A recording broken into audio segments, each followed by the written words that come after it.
Welcome back. So, you guys are probably losing your minds with how many times I've gone live in the last 24 hours. I'm sorry. But I'm just going through this stuff as I stumble my way through this software. I love doing this. I love playing with software. It's fun. So, I had a great conversation with Danny. And if you've forgotten, Danny is the owner, creator of ThreatLocker. So here's where we're at. Removing the computer essentially fixed the problem, but the thing that I could have done was simply come in here to the policies and change this policy. Instead of having the action deny, change the action to permit. What I learned is that if I let the audit, the monitoring, just run its course, after a few days, we'll call it, it's going to start building policies for me. So, for example, the test group, it's not going to do anything for this test group anymore, but I've got the group called desktops. It's going to start building policies for the group called desktops. So what it's doing is it's going through, it's doing the audit, it's figuring out what software is running, and it's going to start, excuse me, basically building all of those policies for me. Before I go live, once all of those are built, I should have this blanket deny policy with the action permit, and then I would look through the audit and then figure out if any software is hitting the deny. So if I come in here and I search deny, you'll see that there's going to be a boatload of stuff in here from earlier on that Jackie Nuck computer. So it should have been action permit, but just under the blanket deny policy with the action permit, allowing the software to still run.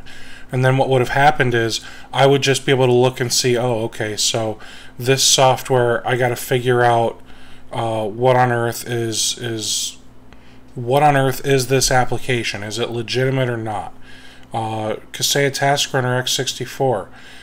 This application here isn't actually signed with that Kaseya certificate that you saw me set up earlier with the Kaseya blanket policy that I created. Here's something for Bitdefender. There was something else in here I saw for Bitdefender.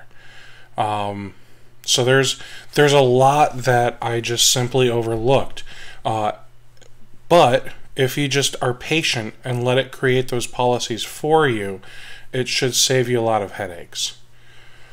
So I hope that kind of helps with understanding what I saw, what I've experienced, and what you can expect with this tool.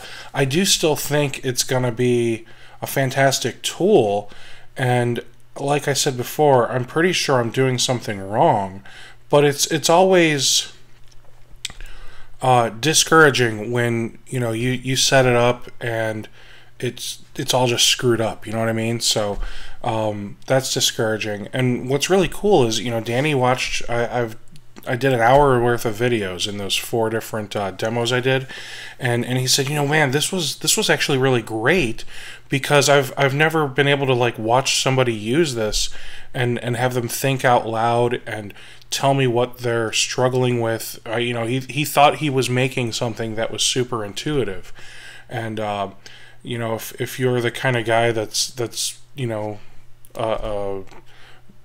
building a user interface, or even something as simple as a website, when you're the one on it for hours a day, 5 days a week, or even more, it's going to be intuitive to you because you know where everything's at. So it was exciting for him to watch me go through this, so that way he can start figuring out, okay, what's going to make this easier for the next Steve.